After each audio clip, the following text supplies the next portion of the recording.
Hi everyone. Today I'm going to show you my Whirlpool Gold Series refrigerator, and you may notice that you are getting a change filter request from here. Mine's not getting it right now because I've recently changed it, but you know, if you drink a lot of water from your refrigerator, you'll notice that the filter is really not all that great. Let's see my filter status right now.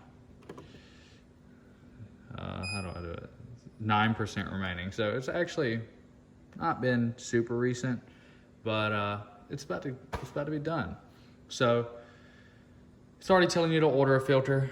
So basically I'm getting 2 uses out of my filter. I've got city water, and you know, I don't see any restriction in my water or anything like that. So generally what I do is I open it and I close it, and you now have 100% on your filter.